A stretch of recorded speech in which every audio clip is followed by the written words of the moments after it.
Questions. अगर आप BTech कर रहे हैं स्टूडेंट्स, या फिर आप बीएससी मैथमेटिक्स में क्वेश्चंस देख रहे हैं मैट्रिक्स के, तो ये बहुत इंपॉर्टेंट पूछे जाने वाला क्वेश्चन में से एक है। अगर आप इंजीनियरिंग मैथमेटिक्स पढ़ते हैं या फिर आप बीएससी मैथमेटिक्स पढ़ रहे हैं तो आप यहाँ से पढ़ सकते हैं। देखिए क्वेश्चन क्या है हमारा, compute the inverse of the matrix. आपको ये मैट्रिक्स दिया हुआ है 0 1 2 1 2 3 3 1 1। इसमें आपको एलिमेंट्री रो ट्रांसफॉर्मेशन लगाना है और उसकी हेल्प से आपको क्या निकालना है, इनवर्स निकालना है। अब देखो रो एलिमेंट्री ट्रांसफॉर्मेशन का मतलब क्या है कि आपको जो भी ऑपरेशंस लगाने हैं वो सिर्फ और सिर्फ रो में लगेंगे।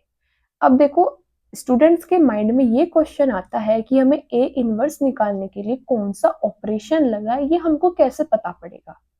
पहली बात तो क्वेश्चन में क्या कह रहा है, आपको रो में ही ट्रांसफॉर्मेशन लगानी है, भूल कर भी कॉलम में मत लगा दीजिएगा। अब देखो ये है जो आपका हॉरिजॉन्टली जो ये है, ये इसको हम बोलते हैं रो। और जो आपका वर्टिकल देख रहे हो आप, वर्टिकल एलिमेंट्स, इसको हम बोलते हैं column. First column, second column, third column. तो कॉलम में आपको कोई भी ऑपरेशन नहीं लगाना है, सिर्फ और सिर्फ रो में लगाना है। चलिए बिना टाइम वेस्ट करे इसको स्टार्ट करते हैं। अब देखो हम जानते हैं कि हम क्या जानते हैं, जो ये आपका मैट्रिक्स ए है ये किसके बराबर होता है। देखो अगर आप इसमें आइडेंटिटी मैट्रिक्स आई की मल्टीप्लाई कर दें तो तब भी कोई फर्क नहीं पड़ेगा मैट्रिक्स ए में, तो ये मैट्रिक्स ए के ही बराबर होता है। अब इसको हम मान लेंगे मैट्रिक्स ए। एक लाइन आप इसमें ऐड कर सकते हैं, let A equals to this matrix. ठीक है, चलिए वैल्यू पुट करते हैं। अब देखिए एक्चुअल में होगा क्या, निकलेगा कैसे। अब देखिए a equals to identity matrix into matrix a है। ठीक है, अब आपको इसमें से क्या निकालना है, आपको इसमें से निकालना है a इनवर्स। ठीक है, अब आप सोच रहे हो कि इसमें a इनवर्स कहां पर है, तो कंफ्यूजन में नहीं पड़ना है आपको, वो मैं आगे बता दूंगी। तो मैट्रिक्स a है हमारा ये रहा, 0 1 2 1 2 3 3 1 1। A equals to identity matrix भी 3 ऑर्डर का ही लेंगे, 3x3 ऑर्डर का, 1 0 0 0 1 0 0 0 1। और यहाँ पे आपको A की वैल्यू नहीं लिखनी है, जो आइडेंटिटी मैट्रिक्स के साथ आपने मैट्रिक्स A लिखा है उसमें आपको उसकी वैल्यू नहीं लिखनी है, क्योंकि यहीं से हम इसको उधर ले जाके A इनवर्स निकालेंगे।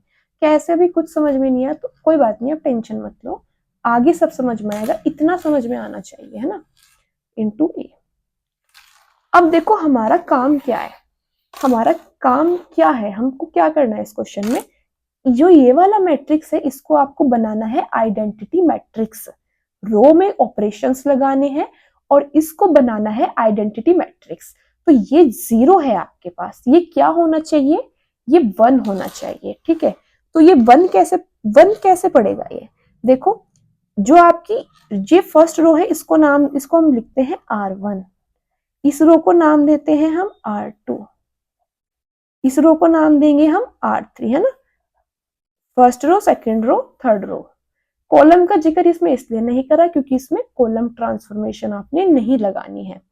तो देखो यहाँ पे 1 बनाना है आपको, तो अगर हम R1 को R2 से इंटरचेंज कर दें तो यहाँ पे 1 हमें मिल जाएगा, हम इसको आइडेंटिटी मैट्रिक्स बनाएंगे। ठीक है, और जो जो चीजें आप यहाँ पे करेंगे वही वही सेम आपको इधर करके चलना पड़ेगा।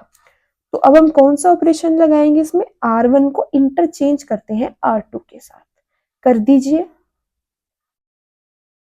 जहां पे R1 है वहां R2 कर दीजिए, तो कैसे हो जाएगा, 1 2 3, R2 लिख दिया R1 की जगह, और जहां R2 थी वहां R1 लिख देंगे, 0 1 2 3 1 1। सेम टू सेम यही चेंज आपको इस साइड करनी है, इधर।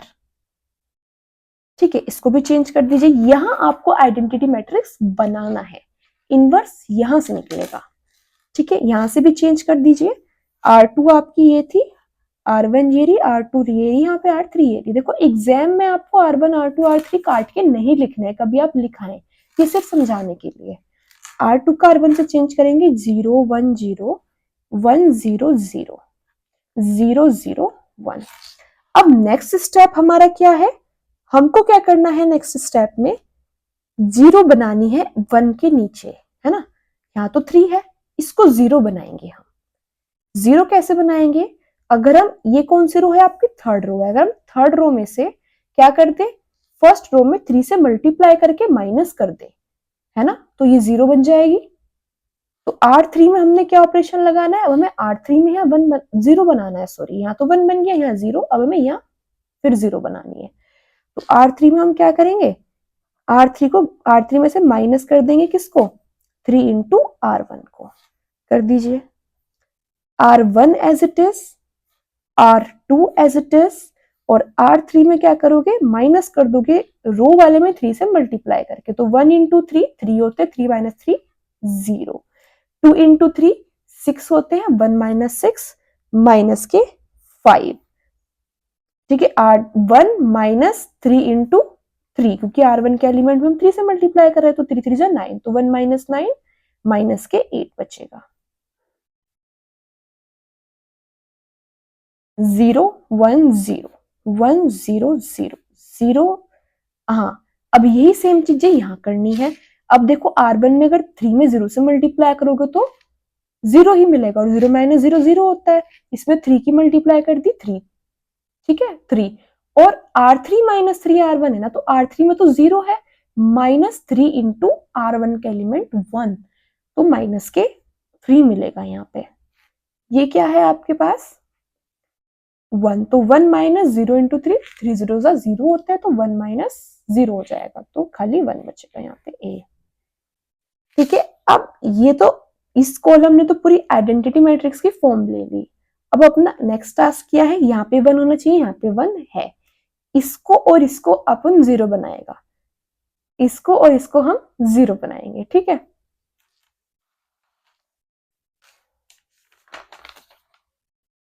तो हमें लास्ट, हमने यहां तक कर लिया था, अब हम इसको और इसको 0 बनाएंगे। तो ये और ये 0 कैसे बनेगा, थोड़ा माइंड पे प्रेशर डालिए। तो इसको 0 बनाने के लिए हमें क्या करना पड़ेगा, इसमें 2 माइनस 2 से 2 घटाना पड़ेगा, तभी तो 0 बनेगा। तो देखो R3 में तो बात नहीं बनेगी, लेकिन R2 में अगर हम 2 की मल्टीप्लाई कर दें तो 2, ये तो 0, इस पे कोई इफेक्ट नहीं डालेगा 1 पे, इस पे भी कोई इफेक्ट नहीं पड़ना चाहिए, आपको ये ध्यान रखना है, इस पे कोई इफेक्ट नहीं पड़ना चाहिए। तो इस पे कोई इफेक्ट तो पड़ेगा नहीं इस वाले एलिमेंट पे हमारे, क्योंकि हमने इसको पहले से आइडेंटिटी मैट्रिक्स के फॉर्म में बना दिया ना। अब देखो 0 की अगर हम 2 में मल्टीप्लाई करें तो 0 ही रहेगा, तो 1 माइनस 0 0 हो जाएगा। अब 2 माइनस 2 करना है, तो यहाँ 2 से मल्टीप्लाई करेंगे तो 2 माइनस 2 0, 2 से मल्टीप्लाई करोगे 4, इसको तो हम बाद में एडजस्ट कर लेंगे। अभी हमारा काम है इस कॉलम को बना दिया आइडेंटिटी मैट्रिक्स की फॉर्म में।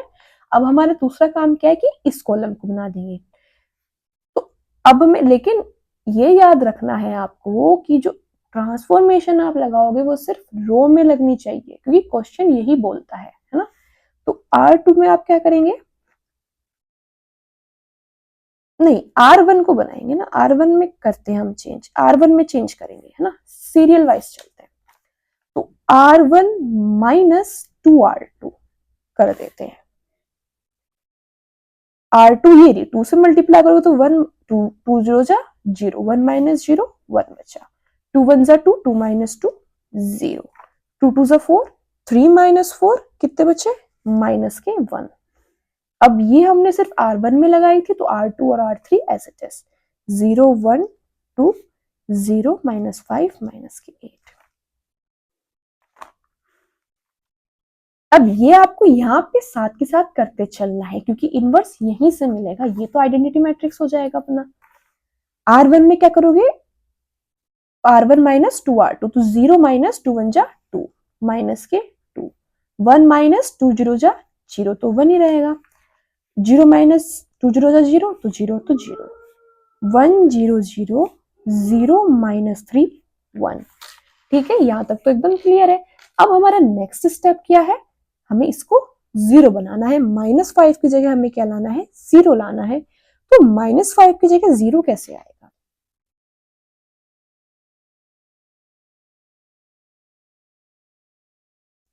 तो -5 की जगह 0 कैसे आएगा, अगर हम क्या कर दें इसमें, यानी कि हमें इंटरचेंज किसमें करना पड़ेगा,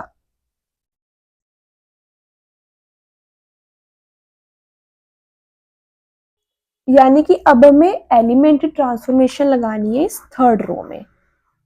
देखिए अगर आपका माइंड इतना शार्प है कि आप साथ के साथ दोनों में लगा सकते हैं तो आप दोनों में लगा दो, वरना जैसे मैं बता रही हूँ 1 by 1 आप 1 by 1 भी लगा सकते हैं। तो R3 में से देखो किसको माइनस करोगे आप, R2 को माइनस कर दो 5 से मल्टीप्लाई करके, तो ये 0 बन जाएगा हमारा। तो R3 minus 5 into, sorry plus करना पड़ेगा क्योंकि यहाँ ऑलरेडी माइनस है, तो माइनस प्लस तभी तो 0 होगा, प्लस 5 इंटू R2। देखो माइंड में ये रखना है कि इसे आपको आइडेंटिटी मैट्रिक्स बनाना है, और कैसे बनाओगे, कॉलम वाइज लेके चलते जाओगे, है ना। तो R1 as it is, R2 as it is, R3 में क्या करना है, 0 0 माइनस 5 इंटू R2। तो R2 में देखो ये 0 है तो 5 0 जा 0, 0 माइनस 0, सॉरी प्लस 0 प्लस 0 तो 0 ही आएगा, माइनस के 5 इंटू 5 इंटू R2 करके जोड़ना है इसमें।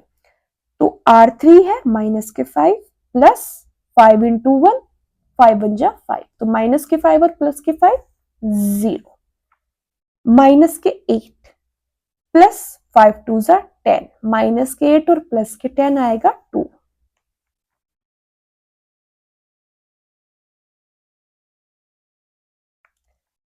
सेम यही प्रोसेस आपको यहाँ पे रिपीट करना है। शायद मैं ओरली बोल रही हूँ इसलिए आपको समझ में नहीं आ रहा, तो मैं हैंड टू हैंड रफली आपको करके भी दिखाऊंगी कि मैं क्या बात कर रही हूँ। R3 का एलिमेंट कितना है यहाँ पे 0 प्लस 5 इंटू R2 यानी कि 1 इंटू 5, तो 0 प्लस 5 कितना हो गया 5। R3 का एलिमेंट कितना है माइनस के 3 प्लस 5 इंटू R2 का यहाँ पे 0, तो 0 तो माइनस के 3 है ना, ऐसे कर रहे थे हम, डायरेक्ट कर रहे थे। तो R3 प्लस 5 इंटू R2, तो 1 प्लस 5 इंटू 0 तो 0 हो गया, तो खाली 1 बचा। ठीक, अब हमारा नेक्स्ट स्टेप क्या है कि हमें इसको 1 बनाना है। तो ये 1 कैसे बनेगा भाई, पूरी अगर आप R3 रो को 2 से डिवाइड कर दो तो 0 को 2 से डिवाइड करोगे 0 ही मिलेगा, इस 0 को 2 से डिवाइड करोगे तो 0 ही मिलेगा, इसको 2 से डिवाइड करोगे तो 1 मिल जाएगा। ये तो आसानी से बन गया है ना। फिर इसमें से उठा के इसे माइनस, इसमें से उठा के इसे क्या कर दोगे प्लस कर देना, तो 1 माइनस 1 0 हो जाएगा, फिर 2 से डिवाइड। अब हमारा क्वेश्चन हो गया। अब हम क्या करेंगे, R3 को हम क्या कर देंगे, डिवाइड कर देंगे R3 को किससे, 2 से। R3 में कर रहे हैं transformation, R3 divided by 2, R1 as it is.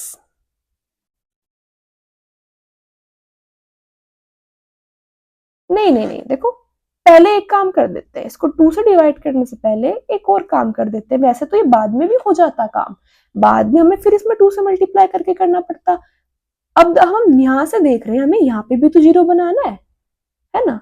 चाहो तो आप ऐसे कर दो, और चाहो तो आप इसको 1 बना लो पहले और फिर इसमें 2 से मल्टीप्लाई करके इसे हटा दो, मर्जी आपकी है। ठीक है, लेकिन पहले हम सीधा साधा काम करते हैं, इतना टिपिकल काम नहीं करते, पहले हम सीधा सीधा काम करते हैं। क्या, मैं इसमें साथ साथ 2 ऑपरेशन लगा देती हूँ, चाहो तो एक एक करके लगा लो आप, मैं 2 करके लगा देती हूँ। एक मैं R2 में भी लगाना चाहूंगी ऑपरेशन। R2 में क्या ऑपरेशन लगाऊंगी मैं, R2 में एक ऑपरेशन लगाते हैं, उसको उठा के माइनस कर देते हैं कि R2 माइनस R3 कर देते हैं। R2 में भी ऑपरेशन लगाते हैं एंड R3 में भी ऑपरेशन लगा देते हैं, हाँ साथ के साथ। तो R2 में क्या ऑपरेशन लगाया मैंने, R2 माइनस R3, तो 0 माइनस 0 0, 1 माइनस 0 1, 2 माइनस 2 0, है ना। और R3 को 2 से डिवाइड कर दो। ठीक है, मैंने 2 ऑपरेशन यहाँ पे साथ साथ लगा दिए, आप चाहे तो अलग अलग लगा सकते हैं। सेम ऑपरेशन हमें यहाँ पे भी लगाने हैं, R1 as it is. R2 में क्या करना है, R2 माइनस R3 यानी कि 1 माइनस 5 माइनस के 4, 0 माइनस माइनस के 3, तो माइनस माइनस प्लस प्लस के 3 करके देख सकते हैं। ठीक है, तो माइनस माइनस प्लस हो जाएगा। और क्या कर देंगे हम, R2 minus R3, 0 minus 1 minus के 1, और R3 को किससे डिवाइड कर देंगे 2 से, तो 5/2 हो जाएगा, माइनस के 3/2 हो जाएगा एंड 1/2 हो जाएगा, ये माइनस के 3/2 है। अब हमारा ये लगभग आइडेंटिटी मैट्रिक्स बन गया, सारा ही बन गया। वैसे तो यहाँ पे माइनस के 1 ये एक्स्ट्रा है, अगर हम R1 में R3 को उठा के ऐड करते हैं तो 1 प्लस 0 1 ही रहेगा, 0 प्लस 0 0 ही रहेगा और -1 प्लस 1 0 हो जाएगा। तो ये पूरा आइडेंटिटी मैट्रिक्स बन रहा है और हमारे इन दो एलिमेंट्स में कोई इफेक्ट नहीं पड़ रहा है, तो हम ये चीज इसमें कर सकते हैं। तो हम क्या करेंगे, R1 में क्या करेंगे, R1 प्लस R3 कर देंगे, है ना। ये लास्ट ऑपरेशन है। तो 1 plus 0 1, 0 plus 0 0, -1 plus 1 0, 0 1 0, 0 0 1 equals to R1 में फिर क्या करेंगे, R1 प्लस R3। इसको मैं थोड़ा डायरेक्ट नहीं करूंगी, अब तक मैं डायरेक्ट कर रही थी, लेकिन इसमें थोड़ी कैलकुलेशन दिक्कत आ सकती है, इसलिए हम R1 प्लस R3 ऐसा लिख के कर लेते हैं, क्योंकि इसमें हमें एलसीएम लेना पड़ेगा। R1 प्लस माइनस तो माइनस, माइनस के 3/2 और ये तो जुड़ जाके 0 में कुछ भी जोड़ेंगे तो हमें वही मिल जाता है। माइनस के 4, 3, माइनस के 1, 5/2, माइनस के 3/2 और 1/2। इसको थोड़ा अच्छे से लिख लेते हैं। तो लास्टली हमें ये सब मिल गया था, अब हम यहाँ पे एलसीएम लेके कर देते हैं। अब देखिए इसमें एक चीज मिस हो गई, इनटू में यहाँ ए चल ही रहा है ना, यहाँ पे भी ए लगा लेते हैं। अब देखिए यहाँ पे क्या है, 1 0 0 0 1 0। कैसा मैट्रिक्स बन गया, ये पूरा आइडेंटिटी मैट्रिक्स हमारा बन चुका है। ओके, इक्वल्स टू एलसीएम लो, कितना हो जाएगा, रफली कर लेते हैं, क्यू लाइन बढ़ाएं इसमें अपनी, 2 2 जा 4, तो माइनस के 4 प्लस 5/2 यानी कि 1/2, 2 1 जा 2, 2 माइनस 3/2 यानी कि माइनस के 1/2, है ना। इतनी कैलकुलेशन तो जानते ही होंगे, ये 1/2 है ही, माइनस के 4 3 माइनस के 1, 5/2 माइनस के 3/2 1/2 इंटू ए की मल्टीप्लाई कर देते हैं। लेकिन हम क्या जानते हैं कि हमें आइडेंटिटी मैट्रिक्स कब मिलता है, जब हम ए की मल्टीप्लाई ए इनवर्स में करेंगे, तभी तो हमें आइडेंटिटी मैट्रिक्स मिलेगा। देखो आइडेंटिटी मैट्रिक्स यहाँ पे 1 की तरह काम करता है। ए इनवर्स समझने के लिए आप ऐसे समझ सकते हैं 1/a, तो 1 ही तो मिलेगा आपको। ये तो एक ट्रिक है याद करने की, एक्चुअल में ऐसा थोड़ी होता है। तो अगर आप ए की ए इनवर्स में मल्टीप्लाई करते हैं तभी तो आपको आइडेंटिटी मैट्रिक्स मिलता है। तो यानी कि ये आपका ए इनवर्स है, यानी कि ए की आपने इसमें ए इनवर्स में, ये ए इनवर्स ही तो है कि आपने ए की उसमें मल्टीप्लाई करी तब आपको आइडेंटिटी मैट्रिक्स मिल रहा है। आप किसी भी मैट्रिक्स की अगर उसके इनवर्स के साथ मल्टीप्लाई करते हैं तो आपको आइडेंटिटी मैट्रिक्स ही मिलता है। हेंस, या फिर सो का यूज भी कर सकते हैं, हेंस ए इनवर्स क्या है हमारा, ए इनवर्स इक्वल्स टू, ये ट्रांसपोज नहीं है, टी नहीं बनाया मैंने, ये इनवर्स बनाया है ना। A inverse equals to 1/2 minus 1/2, 1/2 minus 4, 3 minus 1, 5/2 minus के 3/2 एंड 1/2 आंसर। ठीक है, ये बहुत ही ट्रिक के साथ बताया गया है आपको क्वेश्चन। आपको क्वेश्चन कुछ भी मिले, आपने वहां पे आइडेंटिटी मैट्रिक्स बनाना होता है, ठीक है।